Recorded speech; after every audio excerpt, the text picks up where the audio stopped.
We talked about Rachel Vindman, the just skank wife of that horrible guy, and her tweet yesterday about her tweet on Sunday saying no ears were harmed, carry on, just being just so insensitive and awful.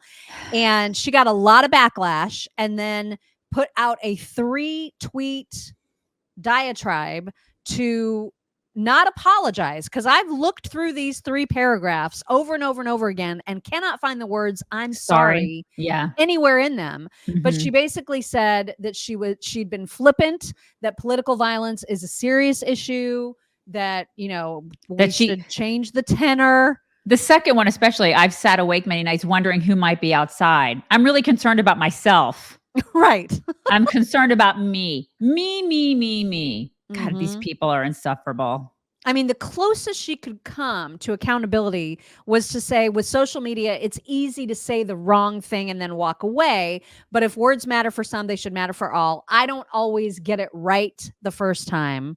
Grateful to everybody who supported us. Where is the apology? Because I don't see it. I don't always get it right the first time, but I'm getting it right now. Because eventually I always get it right. God. I know, again, I can't. Batya Ungar-Sargon had some insight about what she's seeing. And she said the number of Democrats who will just straight up admit to you that they wish Trump's would-be assassins would have succeeded makes me despair for the nation. I mean, it really is vile, some of the comments that you see out there. A lot of people will just flat out say, I wish they would have, like the first guy, I wish he wouldn't have missed. I mean, we've seen it. We played it. They're out there. They walk amongst us. I mean, it's so gross. It's vile. It's really vile. is. Yeah. But I'll tell you what's not vile, and that is the meals that I have been having from Home Chef. You guys, look at my book. Okay. So transition, I swear. Right, from Home Chef when you sign up for their meal plans. And then in it, you keep all the recipes that you've made. And I have made a lot of things. So tonight, I haven't made this yet. Tonight. What is that? We are going to have crispy shrimp. Look at you. I know. I can't have shrimp, but I do so many of their chicken things. And I do they have like these 1-pan meals because you guys, I would suck at cooking. But if I can throw it on a cookie sheet and shove it in the oven, that's what I do. I do a lot of chicken stuff from them with that. So you get like Brussels sprouts and chicken and you just put it in there and you forget about it. That's what I do. The pretzel topped pork medallions. Oh my God. Everything has been so good, and the portions have been so nice. Like you get fed. You get fed really, really well. True. With Home Chef. I mean, everything about it. And what has been fun for me and my husband is that we're making them together. So we're doing the cooking together. And so while he's doing like step number 1, I'll be working ahead on step number 2. So I'll be chopping stuff and he'll be searing things or whatever. And it's been kind of fun to do that together. You're such empty nesters. Look at you. I know, right? Uh-huh. So we can't. I mean, we are. And so we've been doing that together and it's been really, really great. And I love that they provide all the ingredients fresh. There's nothing that's frozen or that comes, in like some tin that you just throw in a microwave, unless you order a microwave meal. But when you order the meals to make, everything comes fresh to the point where you're chopping up the carrots. If they'll send you like whole carrots and you'll chop them up, or if you want to do the easier kits, they'll pre-chop for you. But everything is super, super fresh and it comes to your door that way. And it's so, so good. If you visit homechef.com/chicks18, make sure to remember the 18. You will get 18 free meals. Plus, you're going to get dessert for life and free shipping on your first box. And I am telling you, I did not expect to be this blown away by the taste and the quality and the selection and the ease with which you can cancel or just pause a shipment if you don't want. You set from the very beginning how often you want it to come and how many meals you want. And then if you just want to skip a couple weeks, that's fine. You can do that. They make it so easy to do everything. Visit homechef.com/chicks18, chicks18.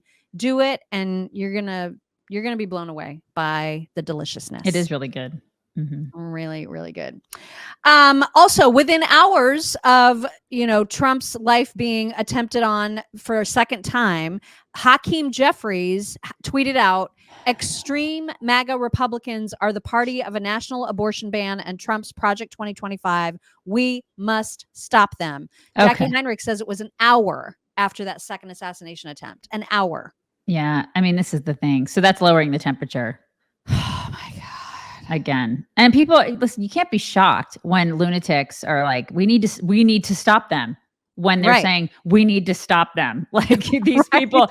And when they say stuff like, we played one yesterday, when they say stuff like, he's worse than Mussolini, he's worse than Hitler, we need to stop these people.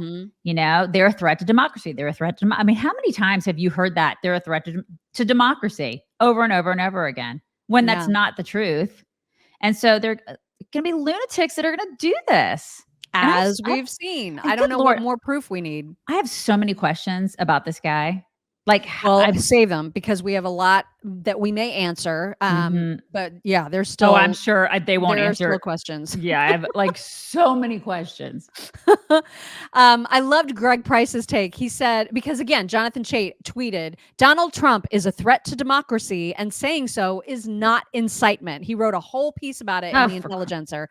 And so Greg said, "The media is now simultaneously arguing that cat memes are responsible for bomb threats in Springfield, but the entire Democrat Party making central to their campaign that Trump is an existential threat to the country has no correlation with people trying to kill him." Amen. Make that make sense. Yeah, it doesn't. And they don't have to make sense because they're never held accountable. Only we are. Yep.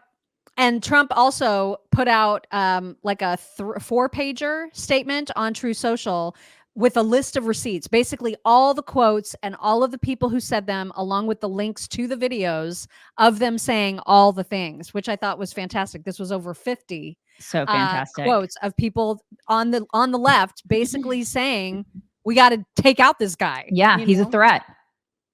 I mean, I'm glad he did that. Yeah, I was too. And then leave it to the Washington Post. This is how they're framing it. It's another chance for Trump to frame Democrats as dangerous has emerged. Oh my God, this is the gaslighting. Emerged. I know, right? Oh my God, it's emerged. Somebody else he tried to kill him. Right. I can't. And now it's a chance that has emerged. Yeah, it was a real chance for Trump. I'm sure he was really delighted to know that somebody else was trying to kill him. It's a chance for him. It's an opportunity, you guys. God, just ridiculous. The spin. It's crazy. And then you would think, I mean, it's a sad commentary on our entire society that we're actually becoming so desensitized to these attempts, quite frankly, that the next day, so Monday morning, you would think that would be the top headline on most newspapers, right? USA Today, this is what their headline said. Oh my God. "Hope in America. We're optimistic about everything except our politics." Unreal. And not a word about Trump's second attempt. Yeah, there's nothing on that. There's nothing. Do you see anything on that front page? I mean, what in the world? Yeah. I mean, I'm not surprised though, because this is our media now. We know exactly who they align with. And it's so indicative. It's what you would see in like communist China. So it is total propaganda at this point. It is. It's absolute propaganda. And then they go so far as to say out loud, wonder out loud about the mystery of where this guy was politically. And so, or they say that he was somehow on the right. I mean, I've seen people. He voted for Trump in 2016, right? And so they hang on that, right? Oh it my doesn't God. matter how much he changed since, but this is what they're doing. And so I love that. I love this meme. But Time Magazine actually said the suspect arrested in relation to the shooting at Trump's golf course has been identified with an unclear political ideology. Okay. Even though he's got the Biden-Harris bumper sticker, they're like, we don't know. It's a mystery. Yeah. And he's given to Democrats. He's donated to Democrats over the years, which, by the way, like, how did he have the money to do that? Yeah, he said he only makes $3,000 a month. So yeah, so how does he do that? I mean, that's one of my questions. I have a lot of questions, you guys. I love this too. The media's like, I like your unclear political ideology. Shirt. So unclear. Clear. So unclear. And then this one is so perfect. So perfect. Trump being, shot at, Democrats pulling the trigger, and then saying Republicans really need to tone it down. Yeah, they need to lower the temperature, you guys. They really need to do that. Why haven't they done that? Why do they keep making it so we want to shoot Trump? Why? Right. I mean, that's exactly what they're saying. His skirt is too short.